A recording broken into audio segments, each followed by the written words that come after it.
the presentation is about how to design databases straight to the cloud. My name is Heli. I come from Finland, and actually my last name is Helskyaho, but it's impossible to pronounce. In the US, it's usually pronounced Helskyaho. So in the airport, when they call Helskyaho, come to the gate, and so I know it's me. I have learned it. So because the last name is so difficult, everybody knows me by the name Heli from Finland, which is much, much easier. You will find me from Twitter with the same name, and also my blog is called Heli from Finland. I have graduated from University of Helsinki with a master's degree in computer science, and currently working on my PhD, my doctoral studies. It's been great fun, though I don't have enough time for it, which is sad, but it's been very, very exciting. And I hope I will get my doctoral in maybe 2 years. We'll see. The university I do that is University of Helsinki, which is the capital of Finland, by the way, Helsinki. And I also teach at the university while I do the research, so it's very, very fun. I teach all the courses related to databases. I've been working with Oracle products since 1993, and IT since 1990. Well, being honest, I've been working on Oracle since 1989, but that was when I was a student and I was not paid for it. So I've been paid for working on Oracle products since 1993. Anything to do with data and databases is very close to my heart. So that's something that I find very, very exciting. I'm a CEO for Miracle Finland, which is a small consulting company in Finland, Oracle ACE Director, Ambassador for EMEA user groups. We just had our meeting in Zagreb, and that's why I can't fit in my red dress. They gave me too much food in Zagreb, and then I came here and the same goes on, so I need to wear another dress today. Oh, I don't know what happened with the dress. Maybe it's not me, maybe the dress just shrinked down or something, I don't know. I've been speaking a lot lately, in recent years, so usually I go like 20 plus conferences a year to speak. So quite a lot traveling. And I have written a couple of books as well. The first one is about database designing, and I have one copy with me. One of you will get this copy in the end of the presentation. I haven't decided the rules yet, but we'll see what the rule is. But I have one copy with me. And I always forget it, so remind me that you have the book and you should give it to somebody, okay? And the second book is about SQL and PL SQL. It's written by 5 ACE directors. Arup Nanda from US, Brendan Tierney from Ireland, Martin Whitlake from UK, and then Alex Nuyten from Netherlands. So very international book. And you can imagine it was a fun project, you know, all the different nationalities and different backgrounds and different opinions, but we are all still friends. So I think we ended up pretty well with the book. And I think we are all happy with the book, so that's also a great thing. So I have been using Oracle Designer since 1996, which is actually the year when my elder son was born. He's here. He's studying computer science at the University of Helsinki too. I've been using data modeling since 2010. So I've been doing database designing quite long. Before 96, I was using a paper and pen, and I still remember those times, and I hope you are not doing that. That's why I'm here to tell you about the tools you can use. I've been solving performance problems since 1993. And what I learned during those years, well, I still solve problems, but what I have learned is that it's much, much better to design the databases to avoid those problems, or at least reduce them, so you will have less performance problems when you have designed your database properly for your purpose. But also, when you have those problems and you have designed the database, you have the documentation, so you know where to start solving the problems. So I think designing databases is something you should definitely do if you want to have a proper system in your company, and if you want to be able to use your data for something useful. So my topic for the PhD is about how to have data, good quality data for decision making. So I really think the data is the key for being the winner in the game of different companies. I mentioned I'm an ACE director. Jennifer and Laurie are here to tell you more about the ACE program, and if you are interested, there's a link to the webpage. ACE program has 3 levels, Associate, ACE, and ACE Director. And to the topic. And if you have any questions, feel free to ask. Just whenever you feel like asking, because in the end you will forget them anyway, so just ask when you feel like it. So why to design? When I go to a company, I always, most of the time, 99% of the time, people tell me that the data is the most valuable property in our company.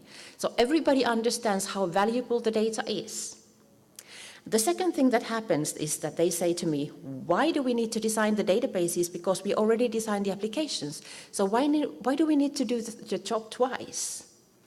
And then they say, okay, we understand what you are saying, because if you don't come and design the databases, nobody will pay you. So that's why you come and tell you should be designing databases. And I said, no, there is a good reason. You just told me that your data is very important, but then nobody is looking after it and nobody is designing the database in a way that you should be using it. And why is it not enough to design the application? Well, the point of view. When I'm designing the database, what I'm thinking about is how to save and retrieve the data, while as the application developer or designer is thinking about the user interface. How should it look like, how should it feel like, and so on. So we have very different points of views to this issue. Also, the application designer is thinking about the first increment of the project, because most of the projects are nowadays very agile. While as I'm thinking about the future and everything, because I know this database will never be replaced by another product or another database or anything. So whatever I design now will be there for 20, 30, 40 years. So I'm not allowed to make mistakes, because it will last forever. Whatever mistake I make, everybody will remember it forever. So I need to know what we are going to do also in the future. You know, I have to be a fortune teller to know what's going to happen. So for me, first increment is not enough. I need to see the whole picture. What is this system about? What kind of data, how it will be used, and so on. Not just increments. And we also have different goals and targets in the project. If we talk about lookup tables or any kind of code tables, allowable values, that kind of things, the application designer will say that it's much easier to have them in files. So we have better control on the data that is in the file, and so on and so on. And I will say, no, I need to have tables in a database so I can have data integrity for you. So I can check in a database that you will not have values that are not allowed in that table. If you have it in a file, I have no way to guarantee that the data is good quality. So I want to have it in a database, he or she wants to have it in a file. So we have different interests in the project. And if I'm not there, he or she will win, because there's nobody telling that database is important. And it's good, and we need to have data integrity to be able to have good quality data. And it comes for free, because the database is doing it for free, if I just tell the database to do it. There is nobody needs to be programming or anything or something like that. It's just automatic. Also, I'm interested about all the big things like analyses, reports, all that kind of big things, how the majority of the data will be used in a very big quantity. But nobody else is interested, because they're just thinking about how the user interface should look in the first increment. So if I don't come and tell my opinions to the project, a lot of things are ignored. What is a problem in a project is that we have the same words for different meanings, depending on your background and your job description and so on. Same words meaning different things. My favorite example is domain. Everybody knows word domain, but depending who you talk to, domain could mean something completely different. So we have the same words, but they are meaning completely different things. And that makes sometimes life very, very difficult.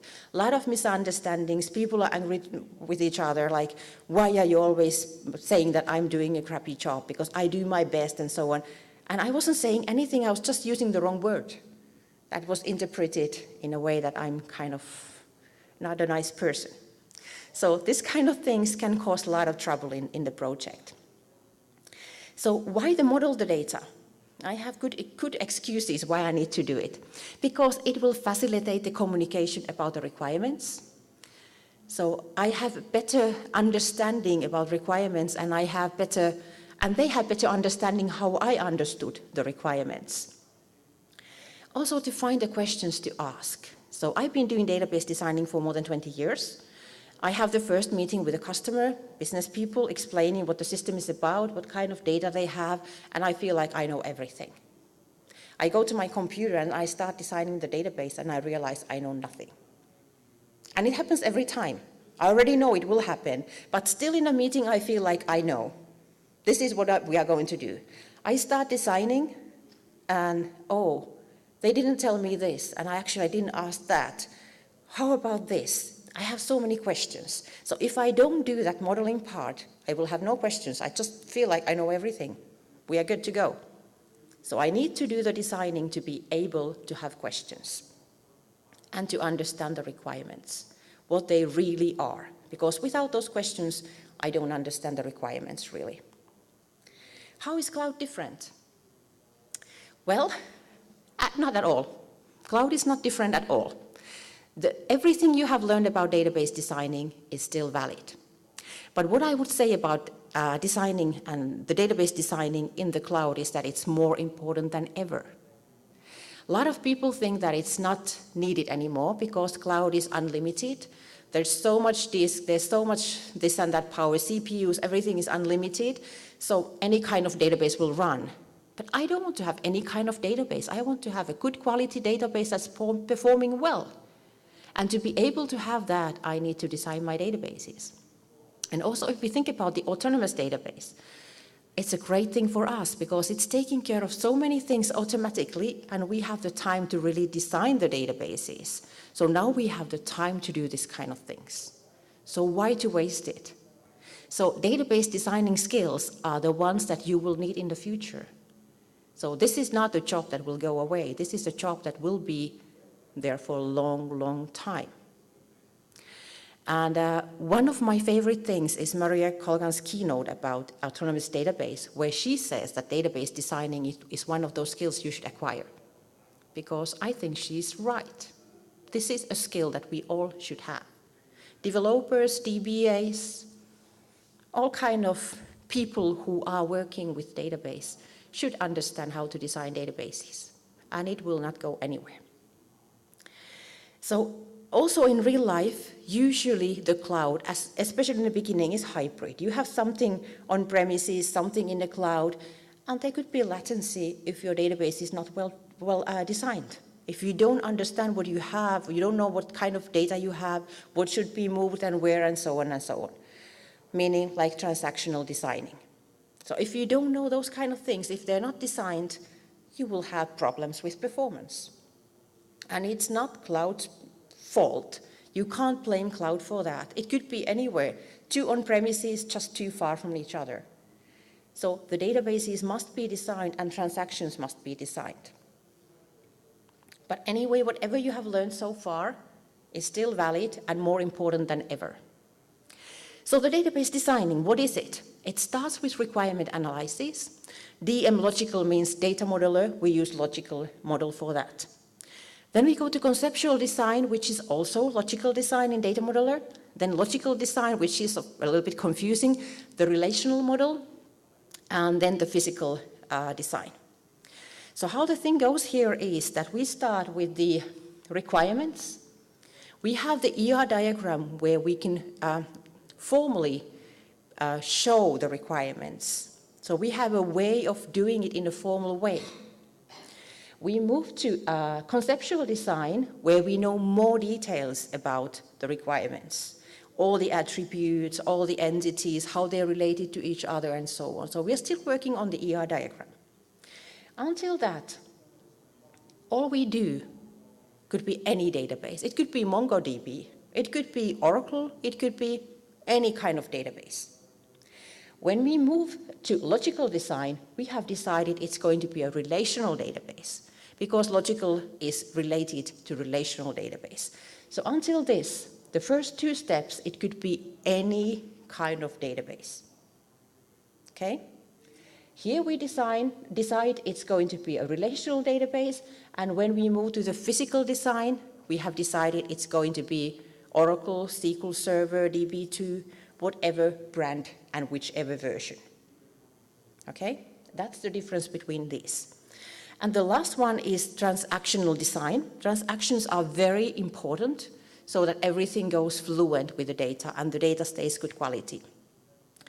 Transaction design is sometimes included in database designing, sometimes included in application designing.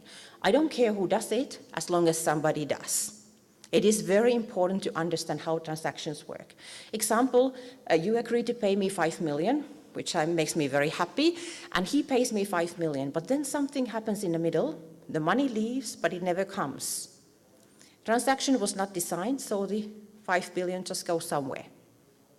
So if the transactions are not designed, the data is crappy quality. Because now we don't know where is the 5 billion. So transactions are very, very important. So doing all this work without a tool would be completely crazy. Having a paper and pen is just not going to work. And that's why I say you should be using Oracle SQL Developer Data Modeler. It's a tool from Oracle, and believe it or not, it's free. So just download and start using. And what makes it very cool is, of course, because it's free, it's very, very exciting. I love free tools. But it also has support. So if you have Oracle, any Oracle products, you can have support for it. And there's also a forum where you can always ask people to help. So it's not that kind of open source where you don't have any kind of support or any kind of help. There's a lot of support for this tool. It supports also other databases, not just Oracle. So my customers, they usually have different databases, not just Oracle. They all do have Oracle, but they also have something else. Like now I'm working on a data warehouse project where all the sources are Oracle, but the data warehouse will be in SQL Server. And I can use this tool for everything in the project. I can design the SQL Server database, I can design the Oracle database, and I get the DDLs for all those databases. So it also supports different brands, not just Oracle.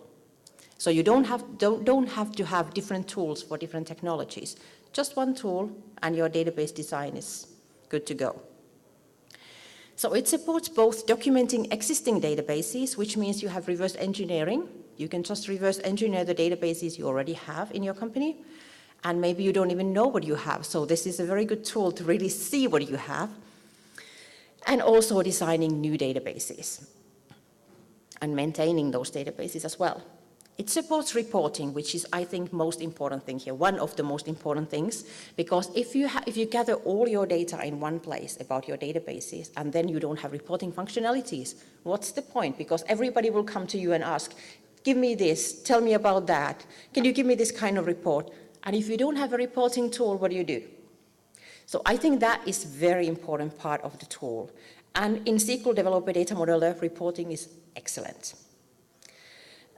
It supports also naming standards, glossaries, design rules, many different things that will give you better design quality. And most of them just automatically. You don't have to do anything. Just decide what you want to have out from the tool, and it will do it automatically. Yes, so the question was, is it an intuitive tool? I think it is. Sometimes it's a little bit difficult to find something because there's two places where the same thing is, but when you find one of those, that's it, then you remember it.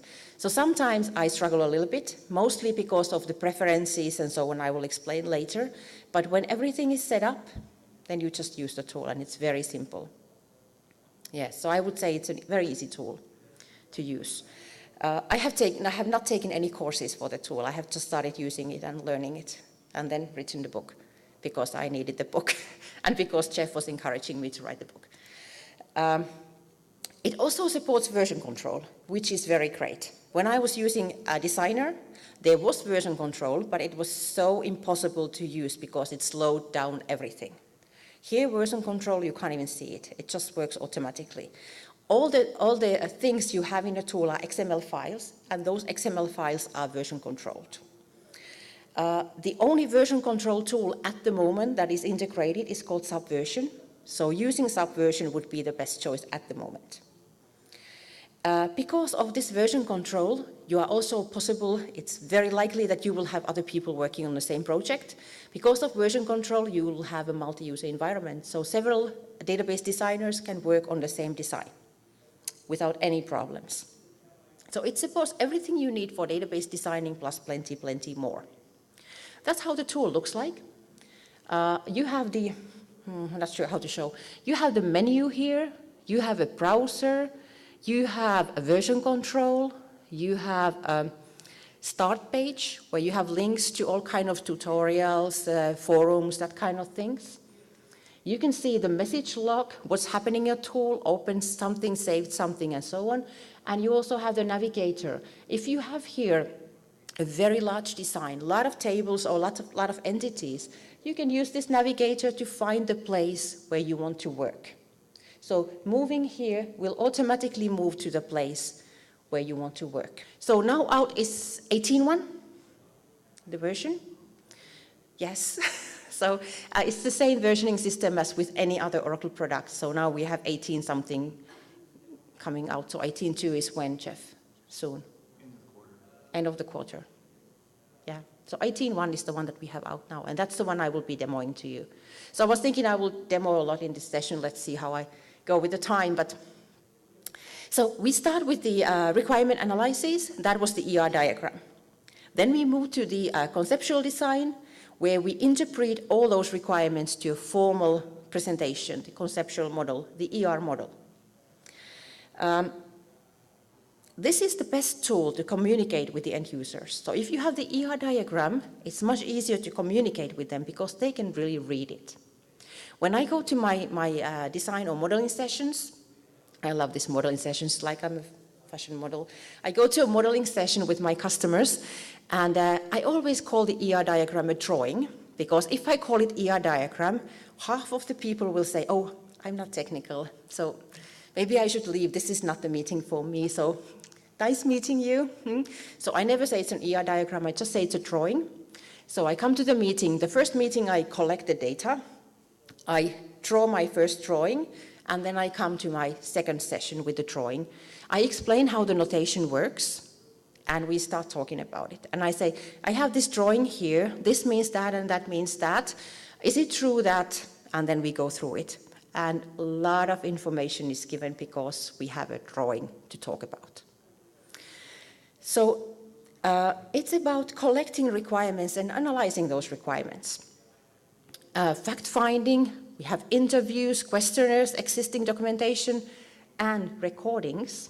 That is something I learned from Dan Lindstedt, who's the inventor of Data Vault methodology. He told me that when he goes to a session, he always records it. And then he pretends he's going to publish it to the bosses or something, because if you record it, people take it more seriously. The biggest problem, what I think in these sessions, is that people don't say anything. This might be a Finnish thing, so we don't talk much, as you can see. I'm an exception, I speak a lot. But usually Finns don't speak a lot. So in a meeting, you're thinking like, everybody knows this, why would I say it? It's embarrassing to just, speak without really having anything to say. But all those things are something I don't know. But they think everybody knows because they know. So if I know this, I'm sure everybody knows it. So why to make such a mess about something? So they don't tell me anything. But when I start recording, they feel like, oh, I should be contributing too, otherwise the boss is thinking that I'm not doing anything. So they suddenly start telling me a lot of things. I never publish it anywhere anyway, but I just kind of say that this is something we could publish in the intranet or something. But the real reason for that is that the first meeting we have, they tell me so much information and I don't understand, I maybe understand 20. But a week or two later, I understand much more. And if I go back to that recording and I listen to it again, I understand much better. So I think that's more efficient than going back to the end users and ask the same questions again, just because I didn't understand the first time.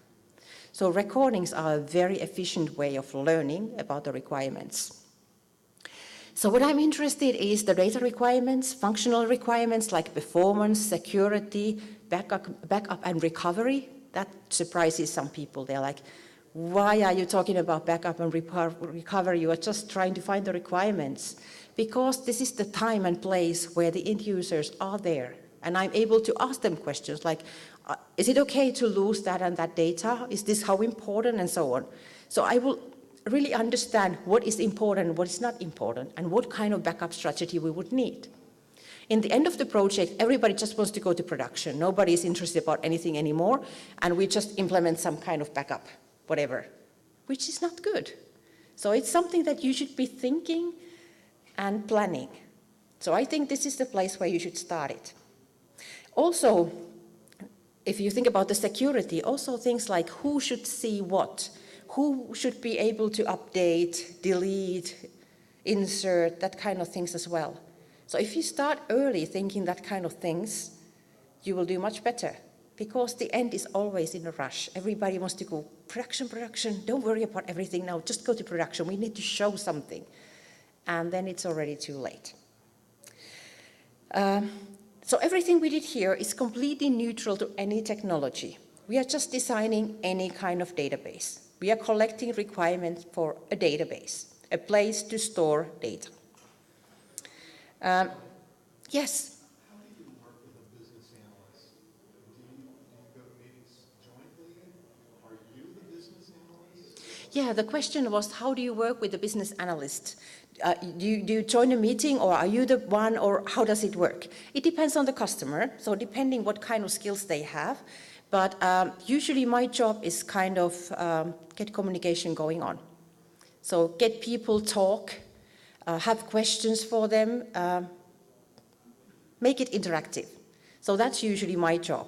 And then my job is also to collect the important things from whatever people tell me. What is something that is very important for database designing? So it always depends on the people, but most of the time, my job is to activate people, because they know a lot about their business. They know all the data, but they just don't know it. They don't know they know it. And they're kind of shy to tell it, because really they think everybody knows it, or they think like, she's such a technical person, so why would I tell that kind of thing? She's not interested, or something like that. So my job is to make them feel comfortable, talk as much as they can, and just filter what is important, what is not. But never say, stop talking, we continue to the other topic. So always, in that kind of meetings, I let them talk. Then I also have other kind of meetings where I stop when somebody's talking nonsense. I just say, no, we are talking about this thing now, stop talking about that. But not in these meetings. In these meetings, I'm just encouraging people to talk, because that is usually the only way to find the information. Usually there's no documentation or anything to find. Yes, please. During security communication, most of the time, a lot of the users think at an entity level. Mm-hmm. Where in the process do you actually get down to the attribute level? The question was about security. So how do you get it to the attribute level? Because usually people talk about it in entity level. That's the question, yes. We start with entities. Well, actually, we start at even higher level. We start about groups of entities or something like that. So what do you think should be done, and so on. Then we go to the entities, and then we go to the attributes. So we kind of go more detailed all the time during the talk. So in these meetings. And that's why I think it's important to have several of those meetings, because each time they are more relaxed and they tell more. And then I can go to more detailed when I feel like it's okay already for them to talk. But sometimes it's okay to stay in the entity level. Sometimes that's the deepest you have to go, but depending on the business and depending on the data and so on. But sometimes you need to go to the lowest detail, the attributes, and define who's able to see what. Like if you have a credit card information, who can see what. So in those cases, I can use the tool to define masking and all that kind of things for very sensitive data. So if we find something very sensitive, we need to go to the detailed level. But they know all that, they just don't know they need to tell me. That's the only problem. And they always think that, oh, we shouldn't tell her this kind of stupid things, you know. She's bored. So the first 2-3 sessions are encouraging them to speak and making sure that they understand that I know nothing about the business and I'm supposed to be learning. And usually it works that way. So people start talking and they are very cooperative. And it also, so a lot of people think that it's much better to work very agile and work remotely from each other and just do your job and not worry about the others, but that will not end up well. So the more you can work together, the better the result. And then you learn to know the other people and respect them and learn that they can do their job very well. It will help the project a lot. I have seen many projects where in the beginning, people have their own jobs like this. And they think, I'm very good in my job, but she's so crappy with hers. I don't want to work with her because she doesn't know what she's doing. But she's the best. But I just don't know it because I haven't been working with her. So if you just bring people together and let them know each other better and how they work and how they contribute and so on, suddenly they are working together. So most of IT, like people think it's a nerdy thing, it's not. Most of IT is talking with people and cooperating. The requirement analysis and conceptual design, I love to use ER diagram for a good reason. I could use PowerPoints, or I could use Microsoft other tools, whatever tools. But the thing is that if I use ER model, it's checking the syntax. If I try to do something stupid, it will tell me this is not what you can do. And these are the only things you can use in ER diagram. You can't add that kind of things here. So it will check the syntax. So it will kind of help me to stay on the path and not going somewhere differently. And also, if I use ER diagram, I can, if I have defined my ER diagram well, it's easy to just get the tables done by pressing a button. I don't have to do much more about it. So based on a good ER diagram, you can just generate the tables pretty easy. You can also design data flow diagrams, which is unfortunately something I don't often do because the customers want to save money. So if I can do ER diagram, I'm already very happy. And if I try to get the DFDs as well, they start saving. So sometimes I can, most of the times not. Yes, please. Yes, so the question was, does the tool support that? It does. So yes, the tool does support DFDs as well. So if I'm allowed to do that, I will use the same tool for it. When you're doing conceptual design, use the right terminology and the right names. So don't confuse the end users using something you just invented, something a very exciting and cool word nobody else understands. So use those words they use. Don't try to be too smart. It's much, much easier to communicate and for everybody. The first, you have to try to find the main concepts and how they are related to each other.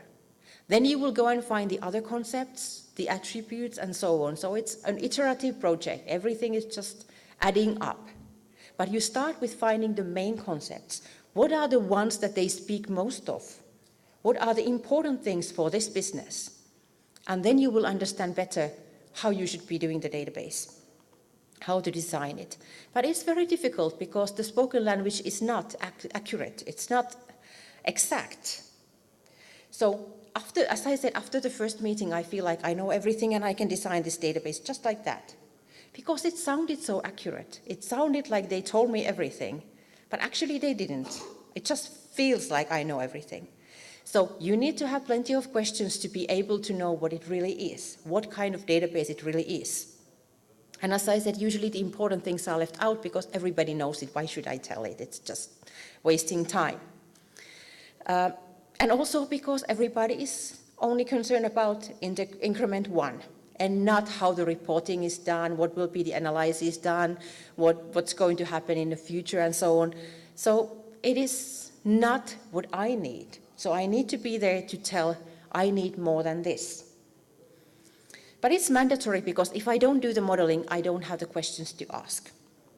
If we go to logical model, I will quickly show you how it works. Where am I? Here.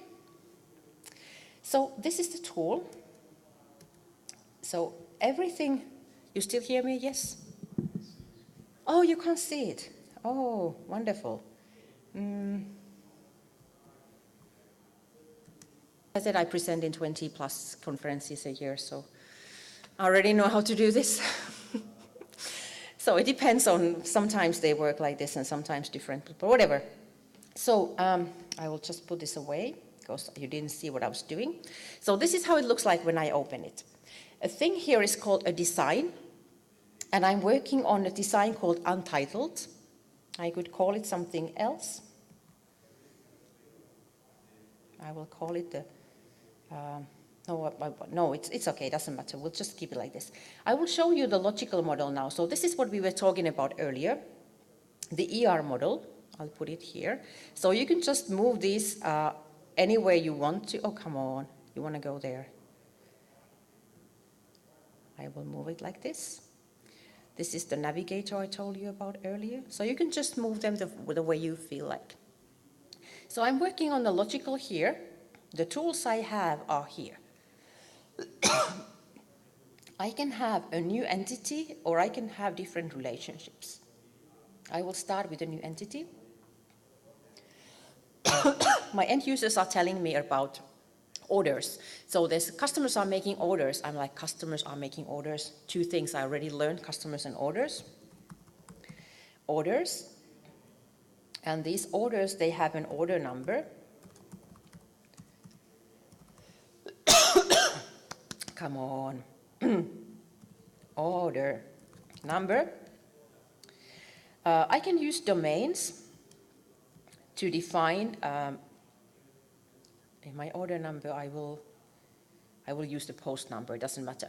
So the idea here is that I can define domains, for example, for money. So whenever there's an attribute that is related to money, I can define here is always number 15.2 or number 18.3 or whatever. I don't have to define it manually each time. Or I can select it from the logical data types, which is quite a long list.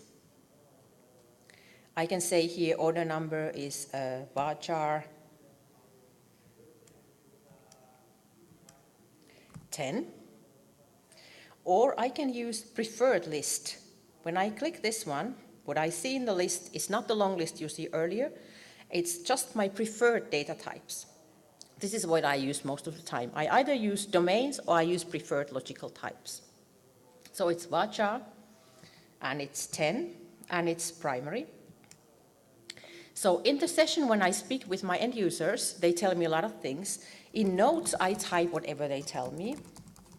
I learn a lot of things, and they all know that this is not the place to go and read, because this is nonsense. This is just for me to remember what I learned.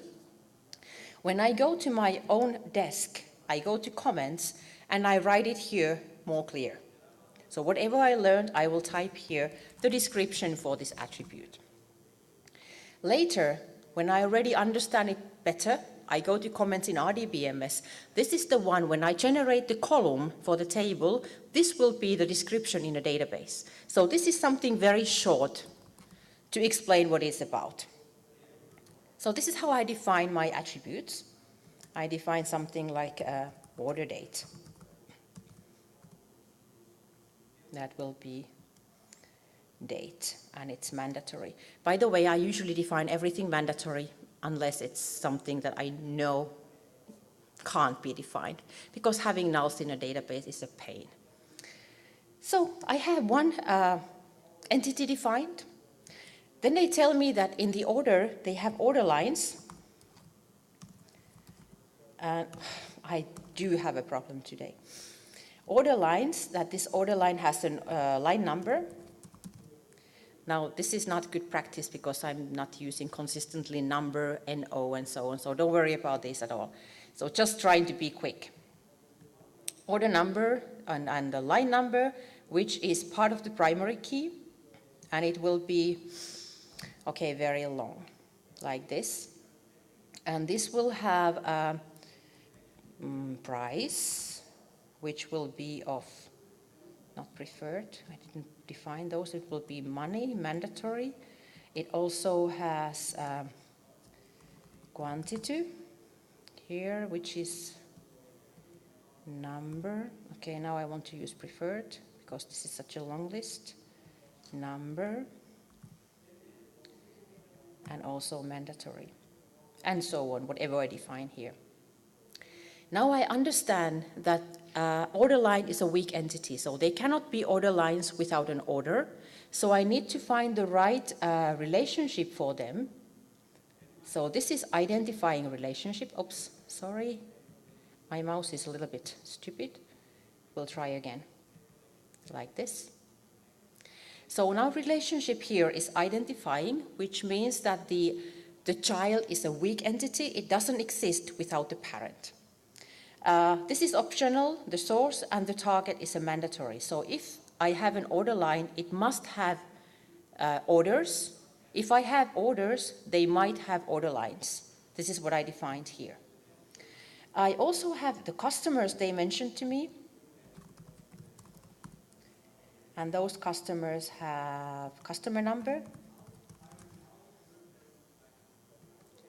which is, let's say it is something, whatever.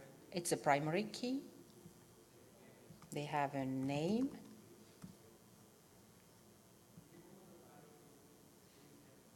Okay, I haven't defined anything appropriate here, so let's just take varchar. I know it's 50 in this company, and the name is mandatory. So these customers, they can make orders, and each order must belong to exactly one customer. So now I have defined what they told me in the meeting. This is my database design. This is a very simple example. Okay? So that's how to do it. It's very, very simple and straightforward. So let's go back here. So this is a little bit more complex, but this is, I asked them more questions in the next session, and that's how I learned about product groups and products and so on.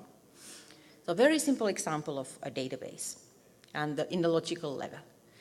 Now this could be the MongoDB, this could be whatever, but, oh, by the way, I told you about the drawings. Sometimes they don't like my drawing because it's hard to read. Then I go and change the notation. So I just take from here, logical diagram notation, and I change it on the fly. Very simple. Or I can just right-click here in the canvas and select the same thing, change the notation, and suddenly something is easier for them to read. So this is sometimes very, very handy, because I really want to encourage them to speak and not feel like I'm not technical enough for this. Because they don't have to be technical, they just need to know their business, which they do very well. The domains I mentioned to you earlier, this is how you manage them. You can define your own domains, money, name, address, whatever the domains are in your company. You can define them here. You just say here, add, you define whatever is needed. You can even define check constraints, ranges, or value lists for your domain. So only 1 and 0 are allowed, only 1, 2, and 3 are allowed, and so on. And when you are generating the DDLs, these will be generated too. So this is an example of how to define money, a domain. And when I define my attributes, instead of taking logical, I take domain and I select money, just like I did in my small demo. And when I generate my tables, my column will have number 15 too, but it will show here that actually what I did here, I used your domain called money. So the same thing is used there. But because when you go to the database itself, you can't use domains anymore, then you need to use something different. What I love about domains is that I just defined the new Data Vault database, and I was told that the hash key should be of binary 32, and I defined, thank goodness, I defined a domain for this, and then they came to me and said, oh, we made a mistake, it should be binary 16. Is this too late to tell you? I said, no, I just go and change the domain, it's automatically changing to all my primary keys to be binary 16. So I don't have to do manually to each of my table that. So I really loved domains when I was told that small, tiny little change. I mentioned earlier that there are properties and preferences, and those are something you should be aware of. Properties, we have the naming standards. So these are two things. You can find them from the menu, design level tools, design level properties, or you can double click on or right click and select properties on your design to get here. You can define a separator for logical model and separator for relational model. And that is used when you generate either your tables or your entities. It will use that as a separator automatically. Also for domains you can do it.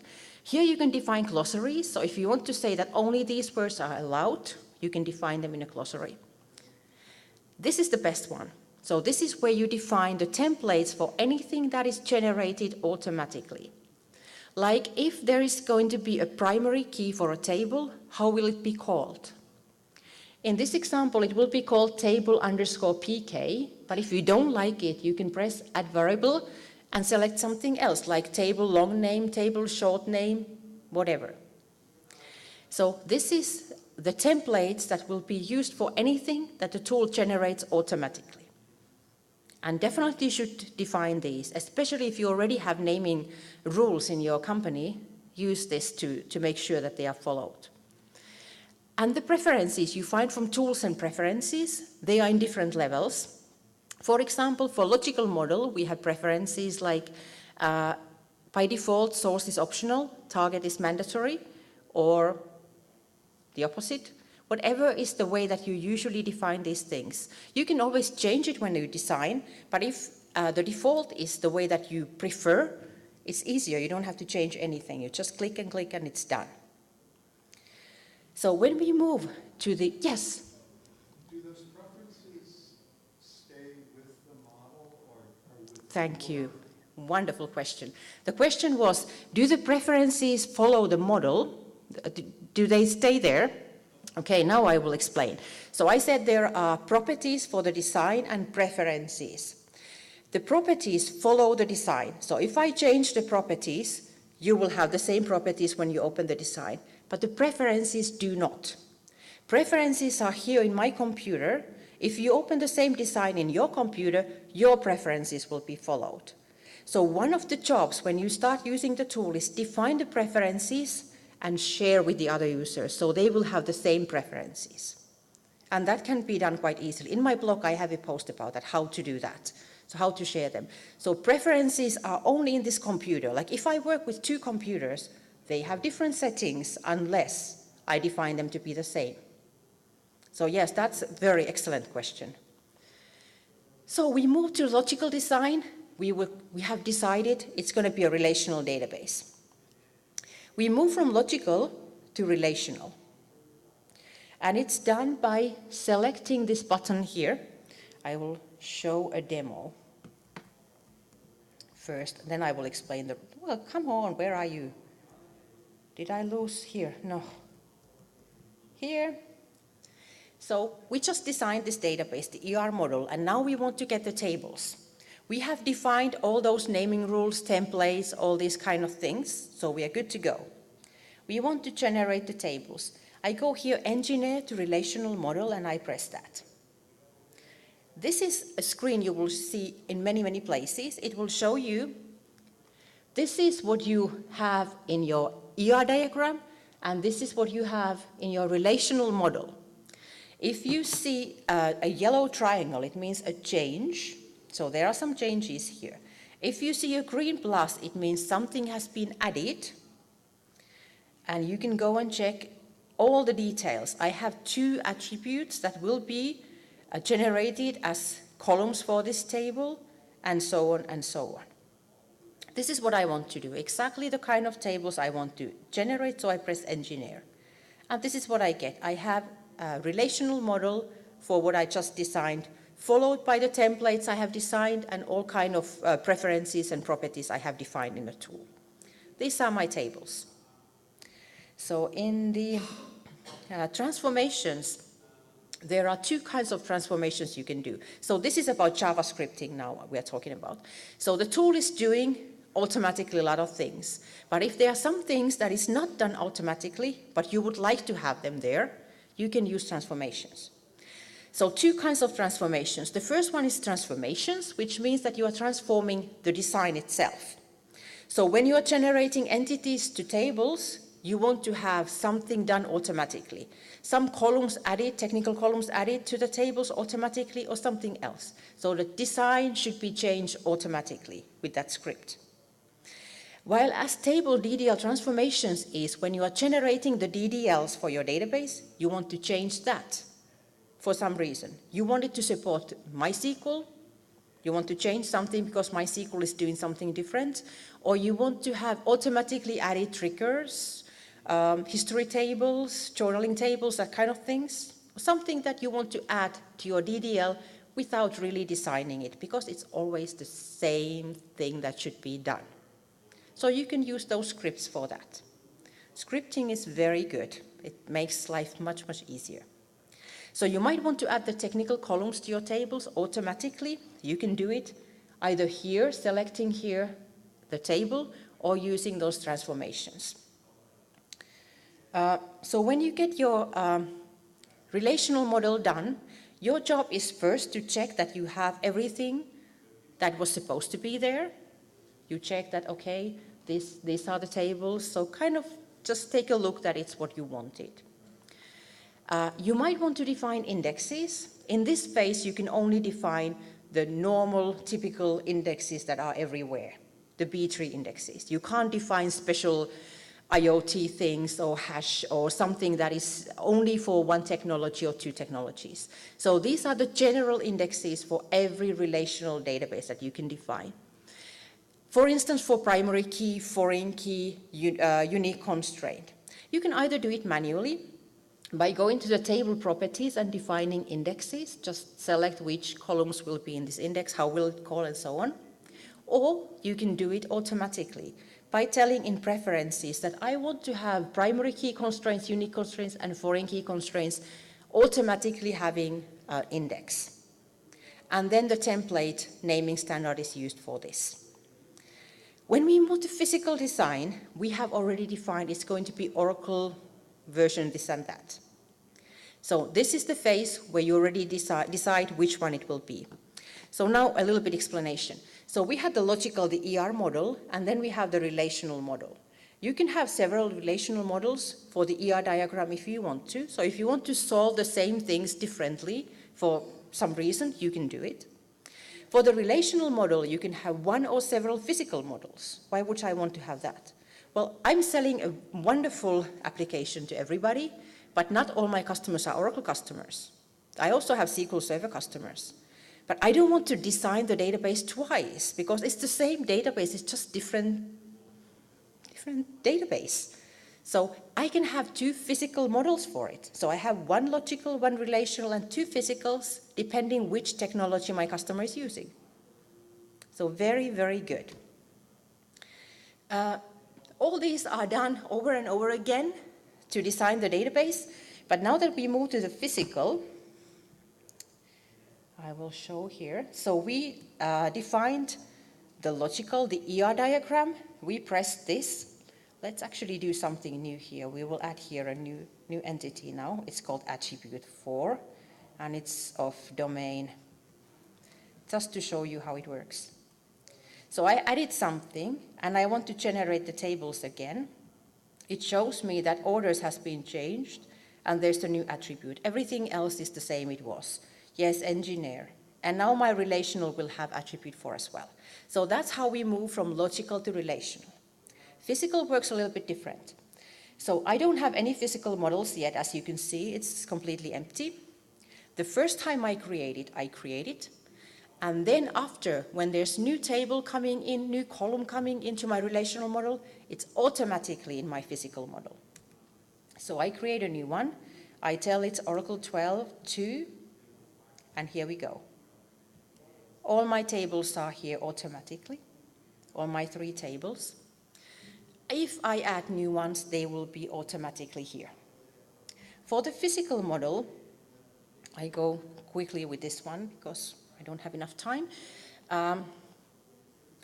This is the place where you do the physical designing. So depending on the technology, there are different things you need to be designing. If it's Oracle, if it's SQL Server, they are very different.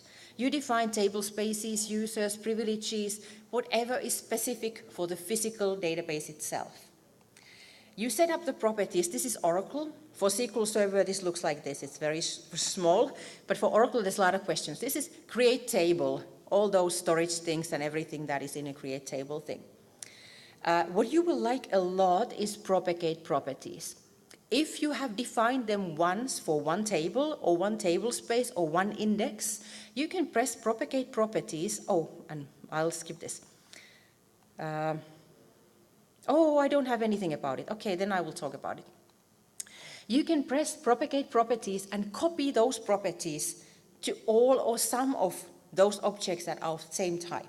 So if you define for one table, you can copy one or more properties to the rest of the tables, or the table spaces and so on. You will love this because you don't have to manually do so many things. The defaults. So I said that the new table will automatically show up in the physical model. And then you have to go and define all the physical things for it, like table space and so on. If they are always the same, you can define the defaults here. You can tell the tool, whenever I have a new table coming in, define this as the table space and define this as the schema owner and so on. And it's done automatically. Of course, the best part is you need to get the DDLs out. I mentioned already the transformations. You can define transformations for DDLs, or the DDL will look a little bit different. So how to get the DDLs out? So I have logical, relational, physical done, and I want to get the DDLs. I go File, Export DDL File. Now this time I want to have Oracle. I can define here which of the objects I want to have in my DDL. Do I want to generate automatically the drop clauses for all the tables I just generate here? Do I want to include some of those DDL scripts that I have defined here? If I want to use them, for which tables, and so on and so on. Whatever I define here, I'm happy with it and I say OK. And I will have my DDL for creating the database. So SQL Developer Data Modeler is not the place where I will execute this in a database. The next step is I move to SQL Developer. So this is for designing. This is not the place where I will destroy any of my databases. So I just save it, and I go to my SQL Developer. I have my script somewhere. Oh, this is the wrong one. This is Ireland. We are not in Ireland. And this is also Ireland. Why do I have Ireland everywhere? Okay. Come on. This is case scope. I already changed it once. I don't know what I did wrong. So here I go.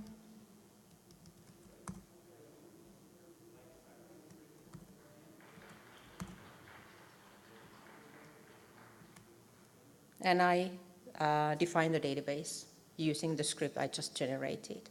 And now I have my database. I'll refresh here. So I will see, okay, I had more tables there. This was the original script. So I have my tables created in a database, and I'm good to go with my database. I'll skip those. The design rules very, very quickly, 2 minutes. Design rules you can execute anytime to check that your design rules are followed. Each table should have at least one column. Each column should have description and so on.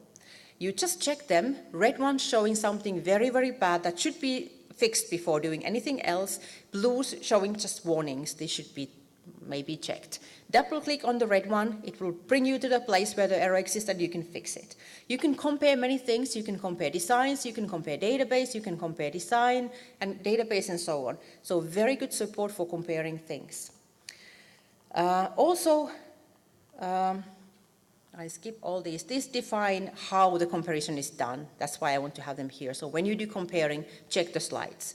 Also Subversion, I put some slides here so you know how to start with Subversion. Don't go to details on that. But to be able to connect to the database, I use SQL Developer, as I did when I was creating the database. But to design the database, I was using Data Modeler. Data Modeler is also integrated inside SQL Developer, but I prefer using the standalone version. So if your Data Modeler looks different than mine, you probably are not using the standalone version. So I download them both always. The newest version of SQL Developer and the newest version of Data Modeler, and I use them both in my computer. It's a good tool, support for iterative processes. I wouldn't survive without it. It would be impossible. Enables documenting, versioning, comparing the versions, multi-user environment, is free to use, believe it or not. Supports also other databases, and there's no reason why you shouldn't be using it. So you should definitely use it. And if any questions, I will be here until Thursday, so come and ask me any questions. And after that, you will reach me either from my email, from Twitter, and go and read my blog, which I tend to write about mostly about this product and about database designing. I might be doing something new about related to artificial intelligence, machine learning, that kind of things, because that's my research topic. Please. So is there anything different you're doing when you're doing design, specifically like moving from on-premise to Yes. The question was, is there anything different if I move from on-premise to cloud? I would say that cloud needs more designing than on-premises, especially because in the cloud you have more resources to do it, because you have the autonomous coming, you have a lot of things that are already there, you don't have to do anymore, so you will have more time to do database designing.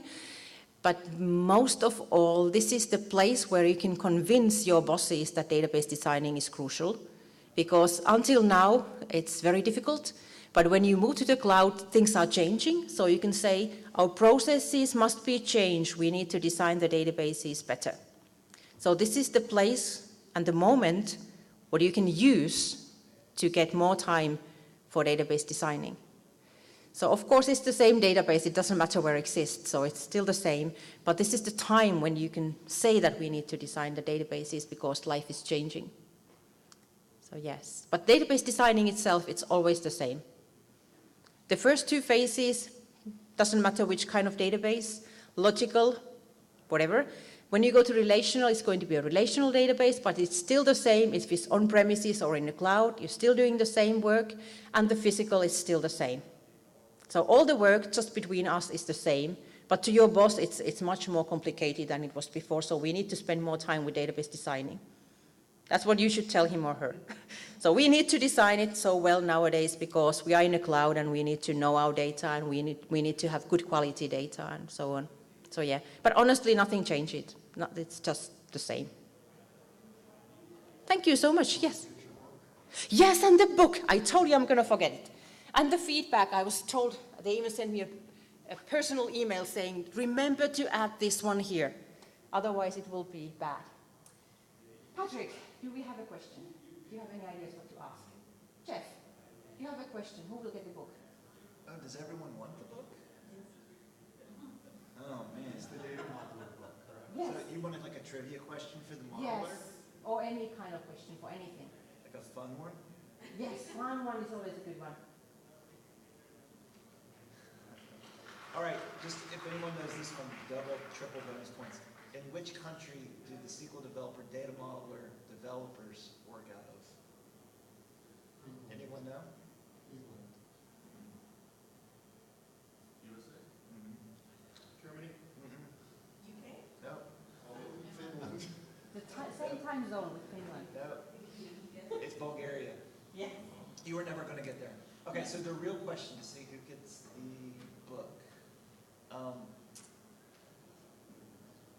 In what version did SQL Developer Data Modeler become included in SQL Developer and also turned free? What version?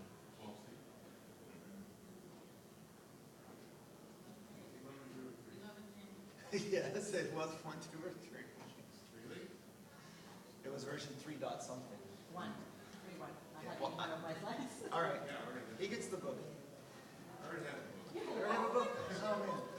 You have a book. Yeah. Sorry, I wasn't ready for a good question. If